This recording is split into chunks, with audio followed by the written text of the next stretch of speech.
When the avoidant waited for you to beg, but you stayed silent and this happened. There is a very specific kind of silence that changes everything between two people. Not the angry kind, not the dramatic kind, the kind that arrives after someone expected you to chase them and you didn't. The kind where they pull away expecting paragraphs, tears, emotional chaos, repeated phone calls, late-night confessions, and proof that they still matter to you more than your own dignity. But instead, your side of the screen stays dark.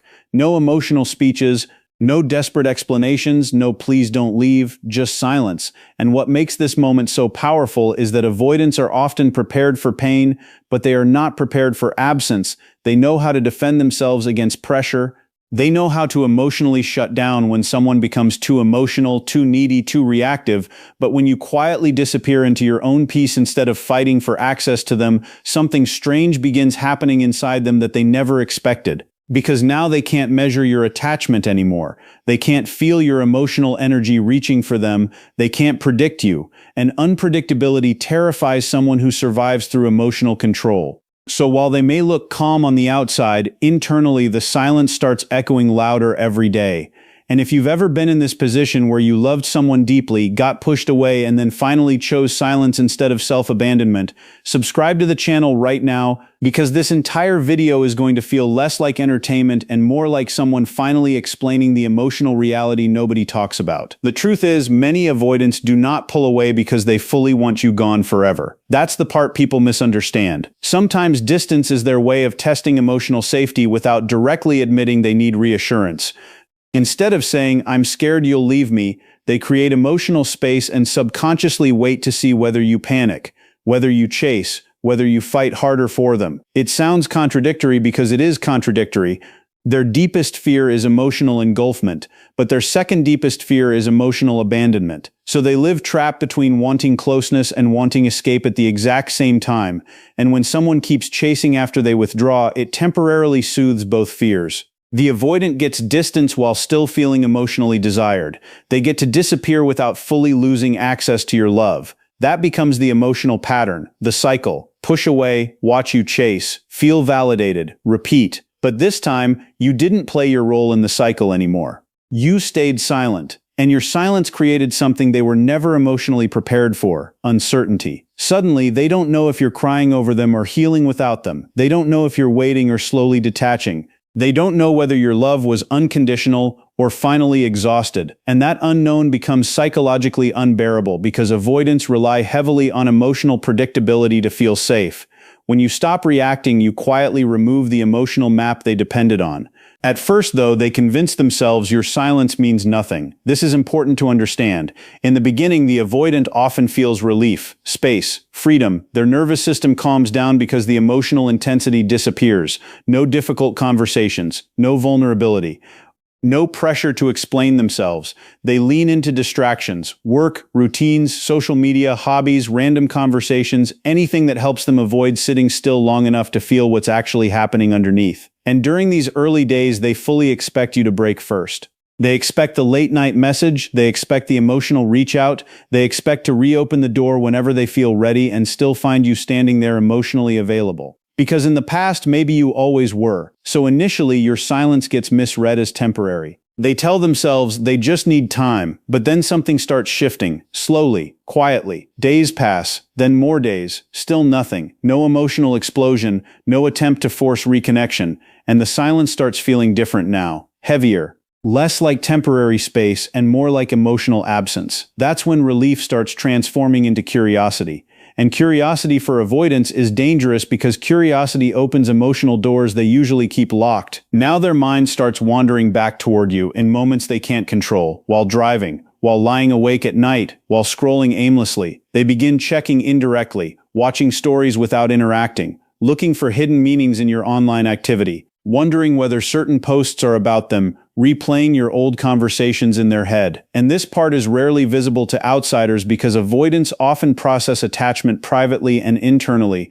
They do not always express longing openly. In fact, the more emotionally affected they are, the quieter they sometimes become. But internally, the silence begins creating emotional static they cannot switch off anymore. Because your absence forces them to confront something uncomfortable. Your emotional presence had become part of their stability. The warmth you gave them, the consistency, the availability, the emotional reassurance they acted casual about receiving. It mattered more than they admitted. And now that it's gone, they notice the empty spaces it used to fill. Suddenly, the relationship starts feeling emotionally clearer in hindsight than it did while they were inside it. And this is where the avoidant begins experiencing something they secretly hate: loss without closure. Because your silence leaves them alone with their own thoughts instead of allowing them to focus on managing your reactions. What makes silence so psychologically powerful with avoidance is that confrontation actually helps them maintain their defenses. Think about it. If you beg, cry, argue, or demand answers, their brain immediately shifts into protection mode. Walls go up, distance increases,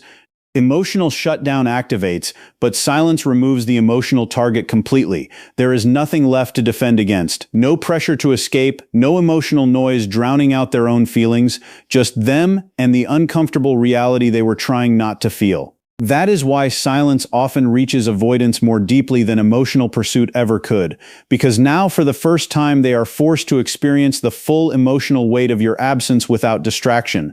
And the strangest part is that your silence begins changing how they see you. Before, they may have unconsciously assumed your love would always remain accessible no matter how distant they became, but now your calmness starts looking powerful, your restraint starts looking attractive, your absence starts feeling real.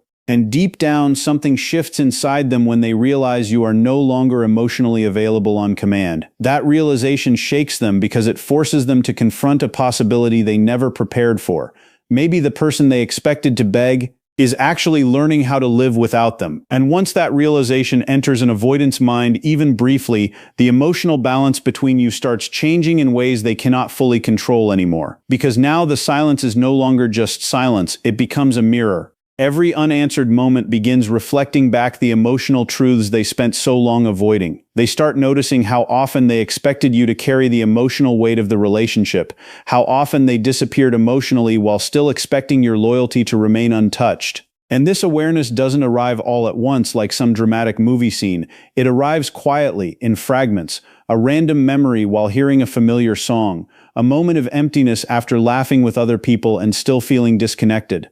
A strange ache when they realize nobody else understood them the way you did. Avoidants are experts at suppressing emotions while relationships are active because closeness activates fear in them.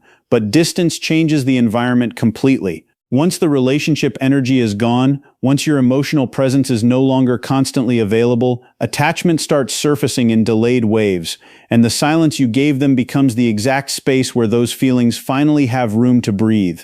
That's the irony people don't talk about enough. The avoidant often feels your absence more deeply after you stop reaching for them than while you were actively loving them. At the same time, another battle begins inside them, one between pride and attachment. Pride tells them to stay distant. Pride reminds them that reconnecting means vulnerability. It means admitting they care. It means risking emotional exposure after spending so long protecting themselves from exactly that. But attachment does not disappear simply because someone avoids it. Attachment waits, quietly, patiently, and eventually it starts speaking louder than their defenses. Suddenly they find themselves wanting to check whether you're still accessible emotionally, wanting proof that the door isn't fully closed. And what makes this so emotionally confusing for avoidance is that they often mistake emotional dependency for weakness, so the more they feel pulled toward someone, the more conflicted they become internally.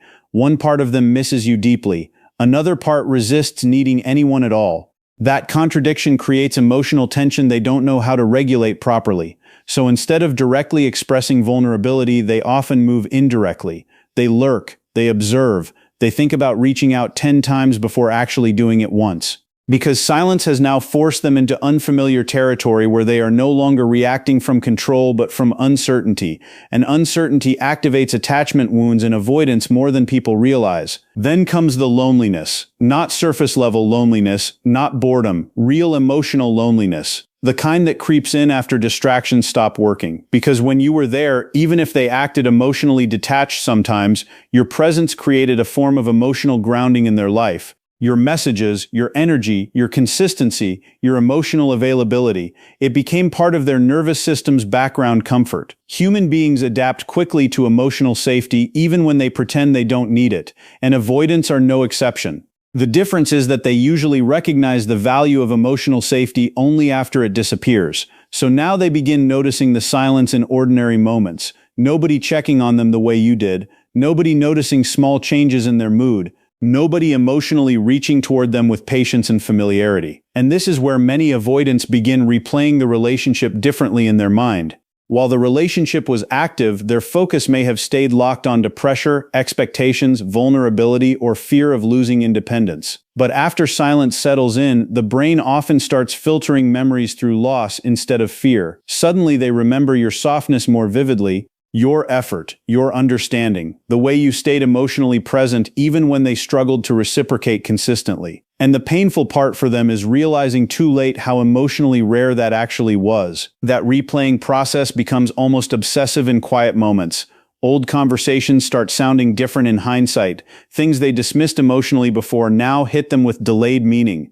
Maybe they remember moments where you tried to communicate calmly while they withdrew, moments where you gave reassurance while secretly needing reassurance yourself, moments where your patience was mistaken for emotional weakness instead of emotional maturity. And because avoidants struggle to process emotions in real time, they often don't fully understand the emotional significance of relationships until distance creates clarity. That's why silence becomes so psychologically intense for them. It removes emotional overstimulation and leaves them alone with reflection. And reflection can become unbearable when someone starts realizing they may have pushed away the very person who loved them most consistently. But instead of openly admitting this realization, many avoidants begin testing emotional access carefully. Small actions, indirect signals, maybe a random reaction to a story after weeks of silence, a casual check-in that feels emotionally colder than what they actually feel inside. A message disguised as friendliness when it's really anxiety underneath. Because they are trying to answer one terrifying question without directly asking it, do I still have access to you? And this is where your continued silence or even your calmness starts transforming the entire dynamic completely. Because if you respond differently now, if your energy feels lighter, calmer, less emotionally desperate, the avoidant immediately notices it. They may not say it out loud, but they feel the shift deeply. The person who once over-explained, overgave, and overreached emotionally is no longer operating from fear of loss, and that changes everything psychologically. Because avoidants are highly sensitive to emotional pressure, but they are also deeply affected by emotional absence when attachment exists underneath. Your calmness communicates something powerful without saying a single word. You are no longer abandoning yourself to keep them comfortable. And for many avoidants, this becomes the moment real panic quietly begins forming beneath the surface. Not because you yelled, not because you demanded closure, but because your silence forced them to confront the possibility that you are emotionally moving forward without needing their validation anymore. And that possibility feels far more threatening than any argument ever could. Because underneath the calm exterior avoidants try so hard to maintain, silence has now started activating emotions they buried for years, sometimes even long before you ever entered their life. That is the deeper reason your silence affects them so intensely. It is not just about missing you. It is about finally losing the distractions that help them avoid themselves. When relationships are active, avoidance can focus on external things, the pressure, the expectations, the fear of vulnerability, the need for space. But when the relationship energy disappears and your emotional pursuit stops completely, they are left alone with their own internal world. And for someone who has spent years surviving through emotional suppression, that internal world can feel overwhelming. Suddenly, emotions they kept compartmentalized begin surfacing all at once: regret, longing, fear, nostalgia, shame, emotional dependence, vulnerability, feelings they spent years convincing themselves they did not need to feel. Your silence becomes the environment where all of those emotions finally echo loud enough to be heard. And this is why avoidants often look emotionally unaffected in the beginning but unravel internally much later. Their emotional processing is delayed because protection comes first and reflection comes second.